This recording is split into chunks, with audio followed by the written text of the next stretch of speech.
In this video, I'll introduce you to usability engineering. Even though you might not be working with usability engineering every day or even at all, it does make sense to know what the process is like because you will most certainly be impacted by outputs coming from the usability engineering process.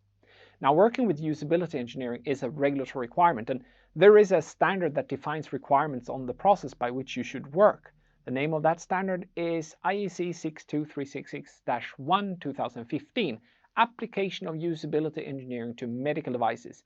You might have come across another term apart from usability engineering, that is human factors engineering. The term human factors engineering is used by the FDA and it has the same meaning as usability engineering. There's actually a guidance document issued by the FDA on human factors engineering. That guidance document is pretty well harmonized with the standard, but not identical. In this course, I will be referring to the standard, which, as it so happens, is also a recognized consensus standard by the FDA. There is a link to the FDA guidance document below this video. The guidance document is free to download in contrast to the standard that needs to be purchased. Strictly speaking, when looking at usability engineering from a regulatory point of view, it is only usability as it relates to the safety of the medical device. Now, what does that mean? Shouldn't you make user-friendly products? Of course you should, but from a regulatory point of view, unless the safety depends on user-friendliness, you don't have to, because user-friendliness can be seen as a marketing or business requirement. But don't get me wrong, if the safety of your product depends on it being user-friendly, you would use the usability engineering process to make the product user-friendly. A classic example would be an infusion pump, where if you don't understand the buttons and displays, you might end up giving a lethal dose of morphine to a patient. Now, in most cases, usability will overlap with user-friendliness. But there are also cases where good usability could mean going in the opposite direction of user-friendliness, causing the overlap to be much smaller or even non-existent. Let me illustrate what I mean. This is my lawnmower. As you can see in the picture, there is a handle that needs to be held down for the engine to run. For some reason, I always find stones and rocks on my lawn when mowing it, which means that I somehow need to get in front of the lawnmower and get rid of the stones to avoid ruining the lawnmower. Now, this results in a somewhat strange dance that I have with my lawnmower, where I hold on to the handle to avoid having to restart the engine again, while at the same time going around it and bending over to throw away the stone, with the lawnmower still going. Quite annoying, to be honest. I'd much rather prefer to be able to just leave the lawnmower idling and go around it and throw away the rock and go back and continue from where I left off. But obviously that would be a much more dangerous lawnmower, because if I accidentally let go of the lawnmower, it would just roll away and it could potentially run over a child or someone resting on the lawn. And we don't want that, do we? So when it comes to this particular feature of the product, good usability equals poor user-friendliness.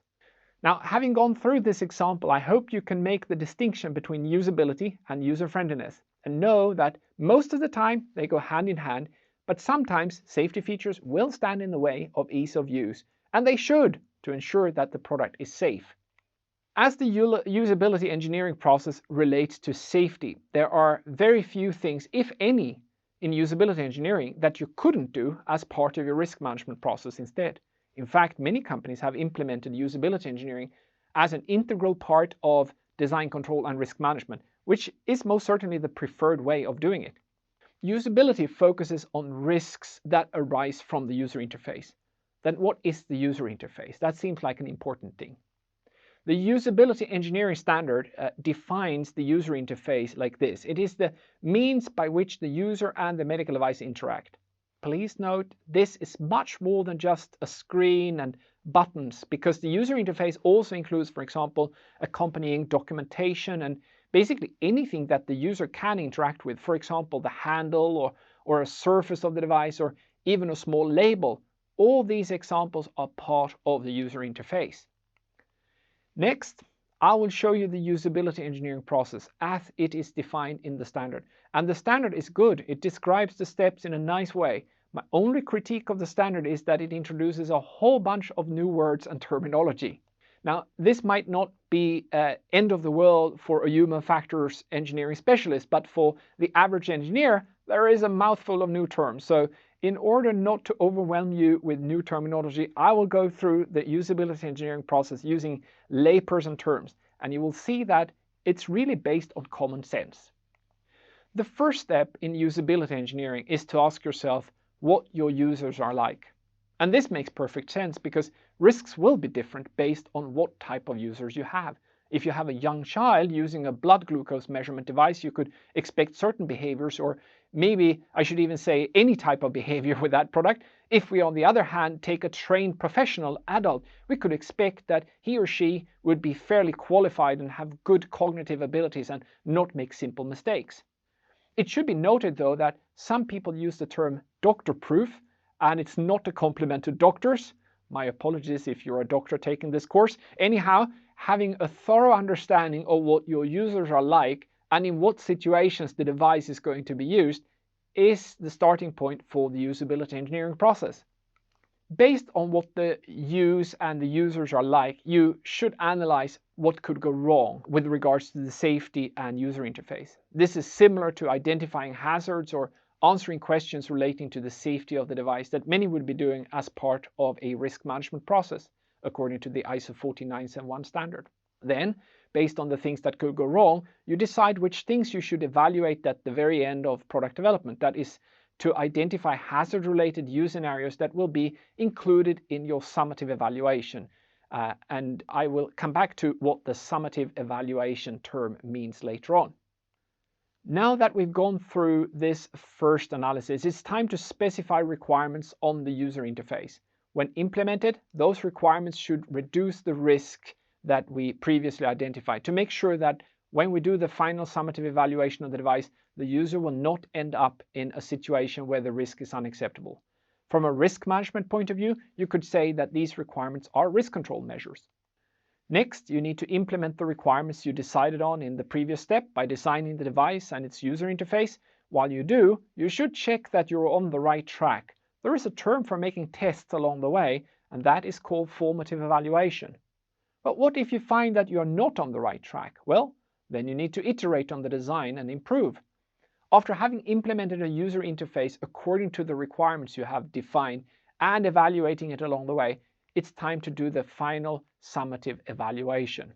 The summative evaluation should demonstrate that the user does not end up in a situation with unacceptable risks as a result of poor usability. So that is the overall process, and if you're like me, you're likely to say that, yeah, well, that makes sense and it seems like a good thing to do.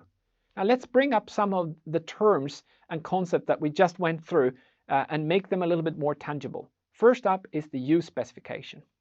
The use specification is not that different from the intended use. In fact, the use specification is a more detailed version of the intended use, or you could say that the intended use is a less detailed version of the use specification.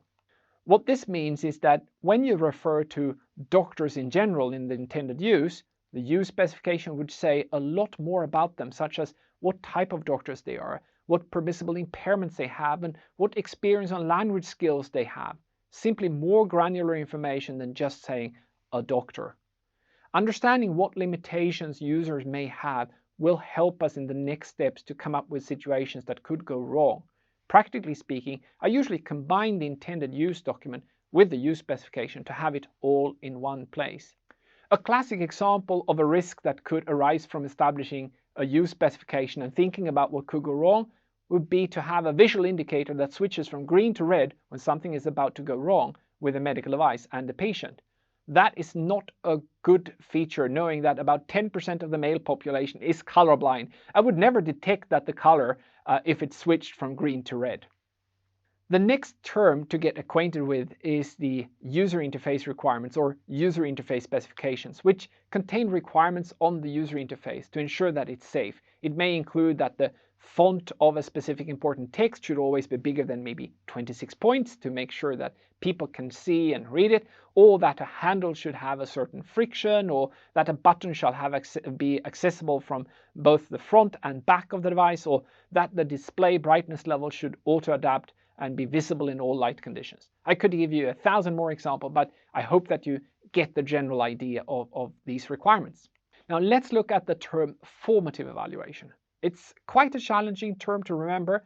this term is actually not only used in usability engineering, but also in teaching, and it means almost the same in both contexts.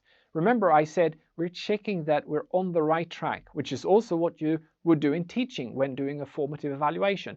In fact, when you take this course and go through checkpoint quizzes, that is also a formative evaluation.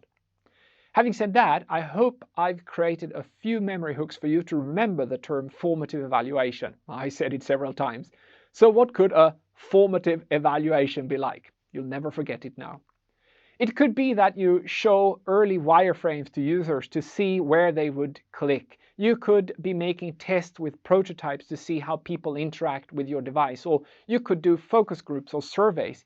A formative evaluation is basically any method you can come up with that would solicit feedback on your user interface. In its simplest form, it's just to ask if someone understands it or what the symbols should be like on the device. More advanced formative evaluations include testing in an environment that is as real as possible with multiple users and a product that is similar to the final one. Now, the amount of work you do in this field depends on whether the product is brand new or not, and the severity of the harm that could occur as a result of a failure in the user interface. If you are, for example, making a new iteration of an already existing product, you're likely to do very little formative evaluation or even little usability engineering at all. Whereas if you're developing a brand new high-risk product and trust humans to operate it correctly, you are going to be spending a lot more time and resources in this area. So let's bring up the last step of the usability engineering process during product development. That is the summative evaluation. Let me be clear on one more thing. Summative evaluation is not the same thing as design validation. There might be a small overlap in terms of how you do the testing, but remember that design validation is about demonstrating that the intended use and user needs have been met. Summative evaluation, on the other hand, is about ensuring that there are no unacceptable risks with regards to the user interface. So that's clearly a different purpose, and this means that the test that you do for summative evaluation may have to be different than the tests done as part of design validation. So summative evaluation is to do a usability test under conditions of simulated use. It should also be done using production units or equivalent devices. From that point of view, once again, it's similar to design validation. But remember that the purpose is different. And that was the usability engineering or human factors engineering process in a nutshell. So if you come in contact with this area, remember that it's about creating a user interface that results in a safe medical device. Most of the time, this means that you will create a user-friendly user interface. You have learned about the use specification, which is a common name for a document that is basically a more granular version of the intended use, which will be input to identifying risks arising from the user interface. And we spoke about formative evaluation as well as summative evaluation, which happens at the very end. Now, if you have a hard time remembering these terms, trust me, you are not alone. But if you hear them being used, you will hopefully remember that this is about making tests underway and then lastly, a final evaluation of the usability.